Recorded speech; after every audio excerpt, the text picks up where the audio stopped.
कुमार गुप्ता, प्रदेश अध्यक्ष, सभी का स्वागत करता हूं, सभी को नमस्कार करता हूं। आज इस पत्रकार वार्ता में आपसे रिपब्लिकन पार्टी ऑफ इंडिया के राष्ट्रीय अध्यक्ष, केंद्रीय मंत्री भारत सरकार डॉक्टर रामदास अठावले जी आपसे संबोधित करेंगे। और आज का आप लोग जो आए हैं उसके लिए आप सभी लोगों को धन्यवाद। मंत्री जी संबोधित करेंगे।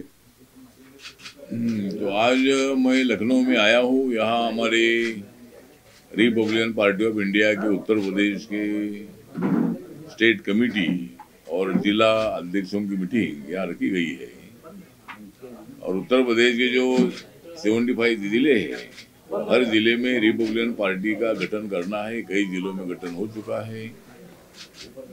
और रिपब्लिकन पार्टी ऑफ इंडिया जो है, ये दलित, आदिवासी, ओबीसी, माइनॉरिटी, जनरल कैटेगरी के लोग हैं, ऐसे सब लोगों को इकट्ठा करना चाहती है। तो उत्तर प्रदेश में जिस तरह एक जमाने में रिपब्लिकन पार्टी तो यहाँ सत्ता में भी रही है, लेकिन आज हमारा जनाधार उतना ज़्यादा नहीं है, लेकिन वो बढ़ाने की कोशिश हमारी पवन गुप्ता जो हमारे स्टेट के अध्यक्ष है उनके नेतृत्व में हमारी कोशिश जारी है। यहाँ आदरणीय मायावती बहन जी का जनाधार भी टूटता जा रहा है। और यह दलित मूवमेंट स्ट्रांग करने के लिए, दलितों को न्याय देने के लिए रिपब्लिकन पार्टी ही उनको न्याय दे सकती है। और इसीलिए रिपब्लिकन पार्टी को गांव गांव तक पहुंचाने की आवश्यकता है। और इसीलिए आज सभी कार्यकर्ताओं को मैंने यहाँ बुलाया है। और 2026 में जो लोकल बॉडीज के चुनाव हो रहे हैं, जिला पंचायत, लोकल बॉडीज में जिला पंचायत लोकल बॉडीज के चुनाव हो रहे हैं, उसमें भी मतलब अनेक लोग चुनाव लड़ने के लिए उत्सुक है। तो हम वो भी चुनाव लड़ने वाले हैं। और 27 में जो विधानसभा का चुनाव आ रहा है, उसमें भी हम कुछ सीटें लड़ सकते हैं क्या।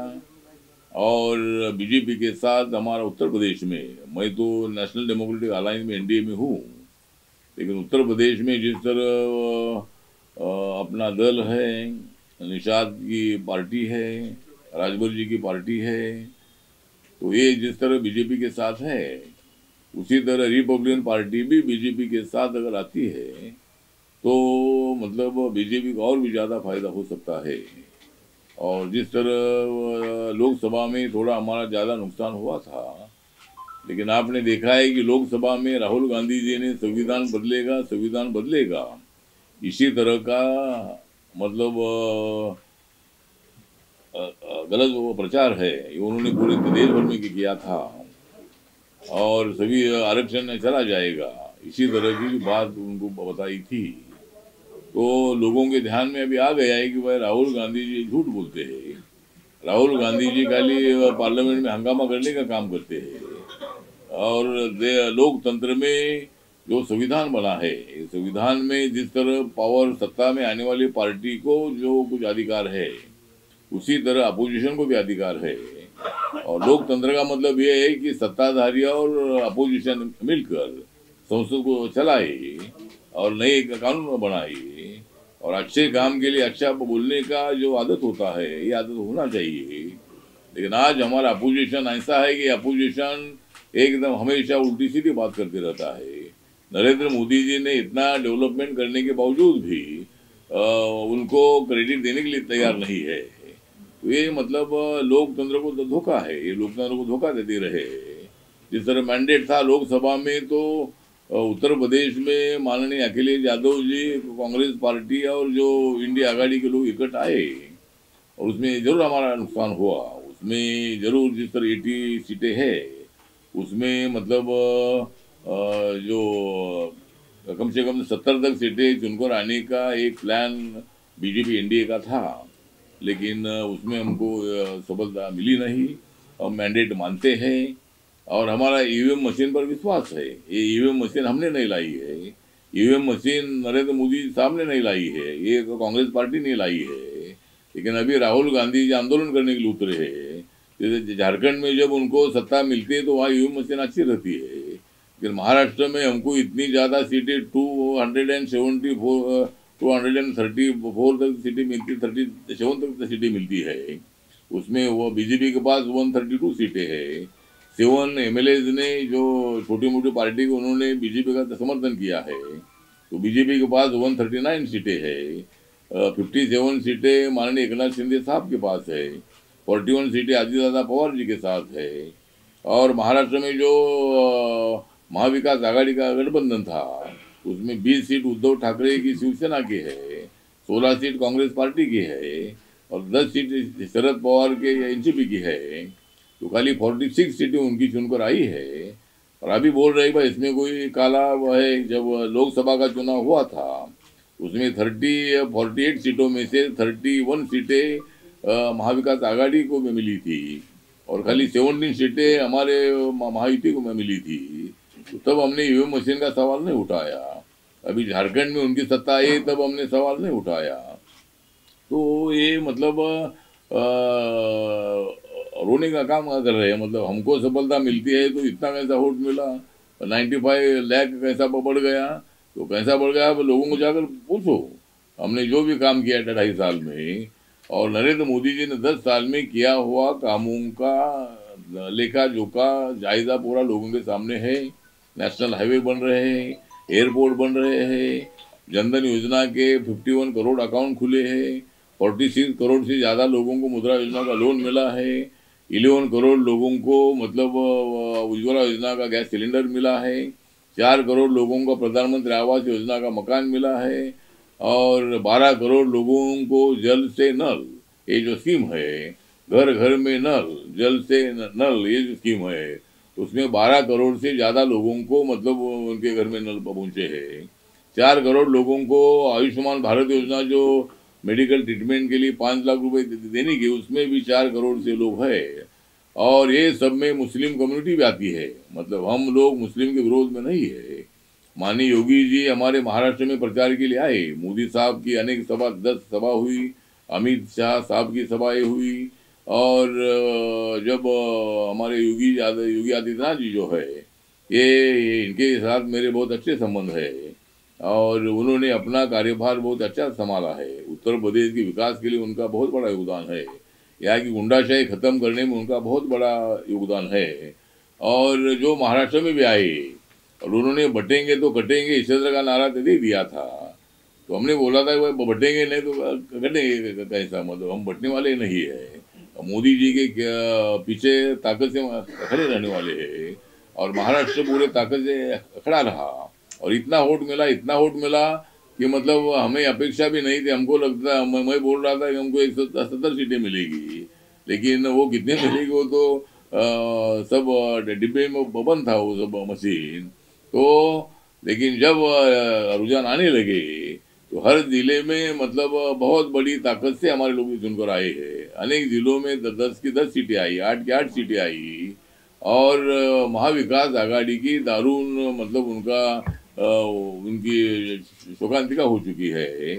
तो अभी ये मतलब ईवीएम मशीन पर सवाल उठा रहे हैं।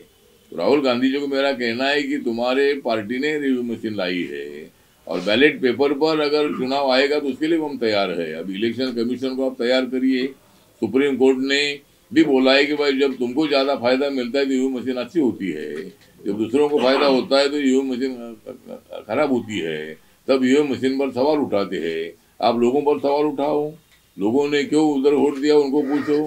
जब आपको वोट दिया था तो हमने लोगों ने नहीं पूछा था, हमने यही बोला था कि भाई इस कारण से हमारा लोगों का गलतफहमी हुई और हमें मतलब 293 सीटें मिली। मोदी जी को हराने के लिए पूरे लोग एक साथ आए थे और मोदी जी को हराने तीसरे बार इनको प्रधानमंत्री बनने नहीं देना है। हमारे मल्लिकार्जुन खड़गे जी बोल रहे थे कि हमारी सत्ता आएगी तो ये सबको जेल में डाल देंगे और अभी हमारी सत्ता आई है, मोदी जी की सत्ता आई है तो मल्लिकार्जुन खड़गे भी जेल में नहीं है, राहुल गांधी भी जेल में नहीं है, सोनिया गांधी भी जेल में नहीं है, लेकिन वो पार्लियामेंट के वेल में आते हैं। मतलब जेल में नहीं है लेकिन वेल में आ रहे हैं। तो ठीक बात है, जो हंगामा कर रहे हैं, रोज पार्लियामेंट का कामकाज को रोक रहे हैं, जानबूझकर मतलब सरकार को बदनाम करने का काम कर रहे हैं। तो मुझे लगता है कि लोकतंत्र में गिव एंड टेक की पॉलिसी होती है और पहले जमाने में बीजेपी भी विपक्ष में रही है, लेकिन बीजेपी ने ऐसा हंगामा हर बार नहीं किया है। हंगामा भी किया है, लेकिन हर बार नहीं किया है। तो इसलिए मुझे लगता है कि संविधान को धोखे में डालने का काम कांग्रेस पार्टी कर रही है।